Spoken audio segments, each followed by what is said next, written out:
ಎಲ್ಲ ನೀರು ಹೆಚ್ಚು ಅಲ್ಲಿ ಈಗ ಮುಳುಗಡೆಯಾಗಿ ಪ್ರದೇಶ ಎಲ್ಲ ಜನರಿಗೆ ಅಲ್ಲಿ ಓಡಾಡೋದಕ್ಕೂ ಸಮಸ್ಯೆ ಆಗಿದೆ ಮತ್ತು ಅವರಿಗೆ ಅವರ ಒಂದು ಏನು ಕೃಷಿ ಭೂಮಿಗಳು ಕೂಡ ಎಲ್ಲ ಸ್ವಲ್ಪ ಸಮಸ್ಯೆಗಳಾಗಿದೆ, ಮನೆಗಳು ಕೂಡ ತೊಂದರೆ ಆಗಿದೆ.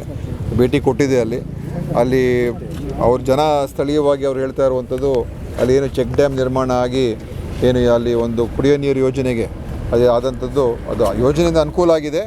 ಆದರೆ ಈ ನೀರಿನ ಒಂದು ಏನು ಅಲ್ಲಿ ಹೆಚ್ಚು ಅದು ಹಿನ್ನೀರು ಅಲ್ಲಿ ಸ್ಟ್ಯಾಗ್ನೆಂಟ್ ಆಗ್ತಾ ಇರೋದ್ರಿಂದ ಅದರಿಂದ ಹೆಚ್ಚು ಮುಳುಗಡೆ ಆಗ್ತಾ ಇರ್ತಕ್ಕಂಥ ಪರಿಸ್ಥಿತಿ ಬಂದಿದೆ ಅಂತ ಹೇಳ್ತಾ ಇದ್ದಾರೆ. ಅದನ್ನೆಲ್ಲ ನಾವು ಗಮನಿಸಿದ್ದೇವೆ. ನೋಡಿಕೊಂಡು ಅಲ್ಲಿ ಜನ ನಮಗೇನು ಪರಿಹಾರದ ಬಗ್ಗೆ ನಮಗೇನು ಆಸಕ್ತಿ ಏನಿಲ್ಲ. ಆದರೆ ನಮಗೆ ಇದಕ್ಕೆ ಈ ಒಂದು ಮತ್ತೆ ಇದೇ ರೀತಿ ಆಗದೆ ಇರ್ತಕ್ಕಂಥದ್ದು ಅದರ ಬಗ್ಗೆ ನೋಡಬೇಕು ಅಂತ ಹೇಳಿದ್ದಾರೆ. ಅದಕ್ಕೆ ಈಗ ಒಂದು ಟೆಕ್ನಿಕಲ್ ಕಮಿಟಿನ ನಾವು ಇಲ್ಲಿಗೆ ಬರೋದಕ್ಕೆ ಹೇಳಿದ್ದೀವಿ. ಅವರು ಏನು ಈ ಪ್ರದೇಶ ಏನಿದೆ ಇಲ್ಲೆಲ್ಲ ಗುಡ್ಡ ಕುಸಿತ ಆಗಿದೆಲ್ಲ ಇದರದ್ದು ಮತ್ತು ಅದರದ್ದೆಲ್ಲ ಒಂದು ಟೆಕ್ನಿಕಲ್ ಅನಲೈಸ್ ಮಾಡಿ ಯಾವ ಥರ ಮಾಡಿದ್ರೆ ಅದು ಅಲ್ಲಿಯ ಜನರಿಗೆ ಅನುಕೂಲ ಆಗುತ್ತೆ ಮತ್ತು ಇಲ್ಲಿ ಯಾವ ರೀತಿಯಾಗಿ ಇಲ್ಲಿ ಬೆಟ್ಟ ಗುಡ್ಡ ಎಲ್ಲ ಇಳಿದಿದೆ, ಭಾರಿ ಒಂದು ಭಯದ ವಾತಾವರಣ ಇಲ್ಲಿ ನಿರ್ಮಾಣ ಆಗಿದೆ. ಮತ್ತು ಇಲ್ಲಿ ನ್ಯಾಷನಲ್ ಹೈವೇ ಪ್ರಾಜೆಕ್ಟು ಇಲ್ಲಿ ಆಗ್ತಾ ಇರೋದ್ರಿಂದ ಬಹುಶಃ ಈ ನ್ಯಾಷನಲ್ ಹೈವೇ ಪ್ರಾಜೆಕ್ಟಿನ ಹೆಸರಿನಲ್ಲಿ ಈ ಸಾಕಷ್ಟು ಇಲ್ಲಿಯ ಒಂದು ಮಣ್ಣಿನ ಒಂದು ಏನು ಇಲ್ಲಿ ಗಣಿಗಾರಿಕೆ ಮಾಡಿ ಇಲ್ಲಿ ಅವ್ಯಾತವಾಗಿ ಇದನ್ನೆಲ್ಲವನ್ನು ಇಲ್ಲಿ ಅವರು ಮೈನಿಂಗ್ ಮಾಡಿದ್ದಾರೆ. ಖಂಡಿತ ಇದು ಭಾಳ ದೊಡ್ಡ ಲೋಪದೋಷ ಆಗಿದೆ, ಮೇಲ್ನೋಟಕ್ಕಂತೂ ಲೋಪದೋಷ ಆಗಿದೆ. ಅದಕ್ಕೇ ಈಗ ನಮ್ಮ ಜಿಲ್ಲಾಡಳಿತಗೆ ಇದು ಫೆಬ್ರವರಿ ತಿಂಗಳಲ್ಲಿ ಅವರ ಗಮನಕ್ಕೆ ಕೂಡ ಬಂದಿತ್ತು. ಆವಾಗ ಅವರು ಇದನ್ನೆಲ್ಲ ನಿಲ್ಲಿಸಬೇಕು ಅಂತ ನಮ್ಮ ಕಾರ್ಪೊರೇಷನ್ ಕೂಡ ಹೇಳಿದರು. ಆದರೆ ಕಾರ್ಪೊರೇಷನ್ನು ಇಲ್ಲಿ ಯಾವ ಥರ ಇದನ್ನು ಕಂಟ್ರೋಲ್ ಮಾಡಿದ್ದಾರೆ ಅದರ ಬಗ್ಗೆಯೂ ನಾವು ನೋಡಬೇಕಾಗ್ತದೆ.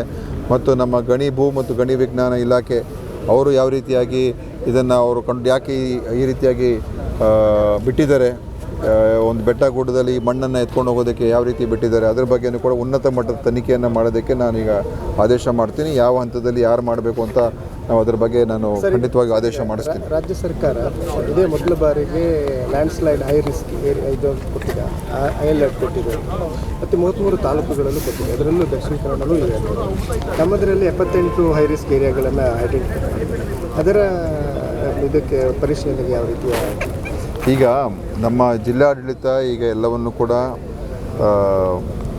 ಕಳೆದ ಈ ಮಳೆಗಾಲ ಪ್ರಾರಂಭ ಆದಾಗಿಂದ ಭಾಳ ಯಶಸ್ವಿ ಕೆಲಸ ಮಾಡ್ತಾಯಿದ್ದಾರೆ. ಎಲ್ಲ ಕಡೆ ಓಡಾಡ್ತಾ ಇದ್ದಾರೆ. ಏನೇನು ಸರ್ಕಾರದಿಂದ ಮಾಡೋಕ್ಕೆ ಸಾಧ್ಯ ಆಗುತ್ತೆ, ಜಿಲ್ಲಾಡಳಿತದಿಂದ ಏನೇನು ಮಾಡೋಕ್ಕೆ ಸಾಧ್ಯ ಆಗುತ್ತೆ ಎಲ್ಲವನ್ನು ಕೂಡ ಚೆನ್ನಾಗಿ ಅಧಿಕಾರಿಗಳು ಕೆಲಸ ಮಾಡ್ತಾಯಿದ್ದಾರೆ. ಅದರ ಬಗ್ಗೆ ನಮಗೆ ಆ ವಿಚಾರದಿಂದ ನಮಗೇನು ಏನು ಕಂಪ್ಲೇಂಟ್ಸ್ ಇಲ್ಲ. ಆದರೆ ಈ ಥರ ಪರಿಹಾರಗಳು ಮತ್ತು ಈ ರೀತಿಯಾದಂಥ ಏನು ಐಡೆಂಟಿಫೈ ಮಾಡಿದ್ದಾರೆ ಅದಕ್ಕೆ ಅದು ಯಾವ ರೀತಿಯಾಗಿ ಸಾಲ್ವ್ ಮಾಡಬೇಕು ಅದನ್ನೆಲ್ಲ ಅವ್ರು ನೋಡ್ತಾ ಇದ್ದಾರೆ. ಅದು ಎಲ್ಲೆಲ್ಲಿ ಸೂಕ್ಷ್ಮವಾದ ಪ್ರದೇಶಗಳು ಮತ್ತು ಮನೆಗಳು ಬೀಳುವಂಥ ಒಂದು ಏನು ಅಂಥ ಒಂದು ಮನೆಗಳ ಪರಿಸ್ಥಿತಿಯನ್ನು ನೋಡಿಕೊಂಡು ಅವ್ರಿಗೆಲ್ಲರೂ ಕೂಡ ಸ್ಥಳಾಂತರ ಮಾಡುವಂಥದ್ದು ಮತ್ತು ಮಳೆ ಬಂದಿರೋ ಕಡೆ ಅವ್ರಿಗೆಲ್ಲ ನಾವು ಪರಿಹಾರ ಕೊಡುವಂಥದ್ದು, ಮನೆಗಳು ಬಿದ್ದಿದ್ದರೆ ಅದಕ್ಕೂ ಕೂಡ ಪರಿಹಾರ ಕೊಡುವಂಥದ್ದು ಮತ್ತು ಪುನರ್ವಸತಿ ಮಾಡ್ತಕ್ಕಂಥದ್ದಕ್ಕೆ ಮುಂದೆ ಅದನ್ನು ಹೊಸದಾಗಿ ಮನೆ ಕಟ್ಟಿಸೋದಕ್ಕೂ ಕೂಡ ನಾವು ಅವ್ರಿಗೆಲ್ಲ ರೀತಿಯ ನೆರವನ್ನು ಆ ಮನೆಗಳು ಕೂಡ ನೀಡ್ತೀವಿ. ಸೊ ಗೌರ್ಮೆಂಟ್ ಮತ್ತು ಪ್ರತಿ ಪಂಚಾಯತಿಗೆ ಏನು ತಕ್ಷಣಕ್ಕೆ ಖರ್ಚಿಗೆ ಕೂಡ ನಾವು ಎಲ್ಲ ಪ್ರತಿ ಪಂಚಾಯತಿ ಕೂಡ ಗ್ರಾಮ ಪಂಚಾಯತಿಗೆ ದುಡ್ಡು ಕೊಟ್ಟಿದ್ದೀವಿ. 25,000 15,000 ರೂಪಾಯಿ. ಯಾವುದೇ ಸಣ್ಣ ಪುಟ್ಟ ಖರ್ಚು ಅದನ್ನು ನೀವು ಮಾಡ್ಕೋಬೇಕು.